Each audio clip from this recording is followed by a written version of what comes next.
Throughout this module, I have continued with my research project Silent City, a walk through my hometown of Oxford after dark.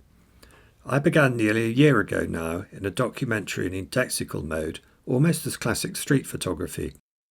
The development in this module is a decisive move away from that and into what Bill Nichols terms the poetic mode of discourse. I have moved from treating the image as a record of what something looks like and instead to treating it as an expression of what it feels like to be there in that moment. I've been helped in this by a reading of Invisible Cities, Calvino's postmodern novel that describes 55 increasingly fantastical cities, while it slowly becomes clear that in fact they're all the same one, Venice. Reality is what we make of it. In Barthian terms, we don't need the author to tell us that. As Jeanette Winterson says in a review of Invisible Cities, no one can show you Venice, there's no such place. Out of the multiple Venices, none authentic, only you can find the one that has any value. So if my Oxford resembles Calvino's many Venices, then my practice has become in part autobiographical and a manifestation of my unconscious. In this I have been greatly helped by Mark Fisher's study, The Weird and the Eerie. Night removes our usual daytime clues and often obliges us to construct a reality from dimly lit hints and guesses. And if the weird is the presence of that which does not belong, then the eerie, by contrast, is about a failure of absence or presence. It's about uncertainty and the limits of knowledge, the outward manifestation of unconscious drives we probably aren't even aware of.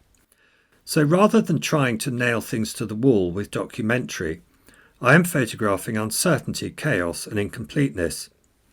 In the words of the photographer Gregory Halpin, I need to embrace my own subjectivity.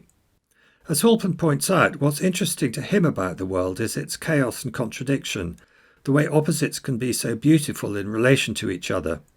He wants his images to create cognitive dissonance, he says. That's fine, but the question is, how do I show all this effectively? It's led me to look at techniques of storytelling and narration. My story is an act of the imagination, so a key influence this model has been the films of Andrei Tarkovsky, particularly Solaris and Stalker. Another important director here is David Lynch.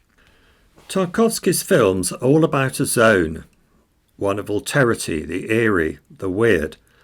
Is this all just a dream? Are we outside looking in or inside looking out? And who's doing the looking? My conscious ego or my unconscious mind?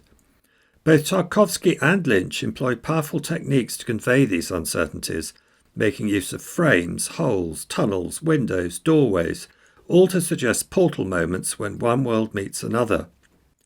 My Oxford is a zone of my own unconscious, therefore, but how do I approach narration?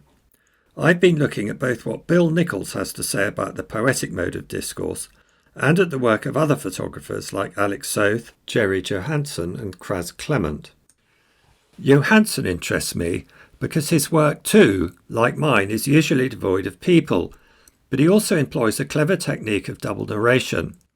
His meticulous compositions are apparently about the environment people create for themselves, but on another level, the sequencing of his images shows links and clues which together add up to something much more compelling, what it feels like to be there, and sometimes that can be scary. The subtle associative and lateral thinking techniques of photographers such as these are things I need to pay more attention to.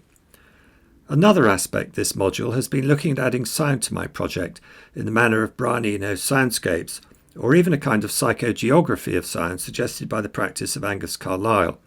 A good example of fine art photography combined with sound is Richard Mizrach, the Border Cantos. The use of sound might allow my research project to become much more the conventional photo book and take advantage of the expansion and mixed media approaches new digital platforms now allow. So where do I stand in the market? I think my research project says that I am a fine arts photographer. Much of this module has been about learning how to place myself like that, using the clarity and techniques of professionalism which are essential to commercial photography. So here are some examples. First, my live brief challenge led me to consider, as part of a team, the core techniques of brand creation and marketing.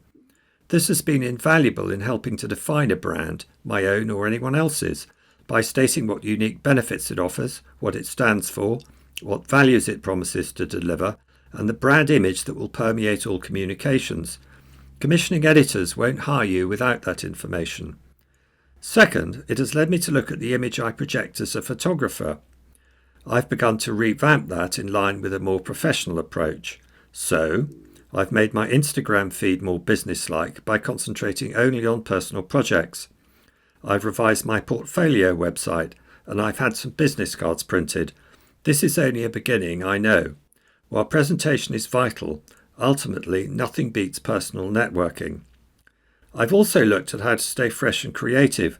We all need variety and challenge. So, following Grant Scott on the power of the personal project, I've started a sideline called Entropias, about the places and moments where things come together and then fall apart. This is not a substitute for my research project, but it is a part of my practice now. And finally, there's my long-term goal, which is a photo book. I'm experimenting with sample spreads, and to improve my knowledge, I am participating before Christmas in 2 full weekend workshops on designing and publishing photo books with the self-published Be Happy group. Their manifesto book is full of ideas for imaginative and original designs, and I'm really looking forward to those weekends. I'm also looking at creating a web shop under the brand name Whitebridge Arts, but perhaps all that's for another module. Anyway, for now, thank you for listening.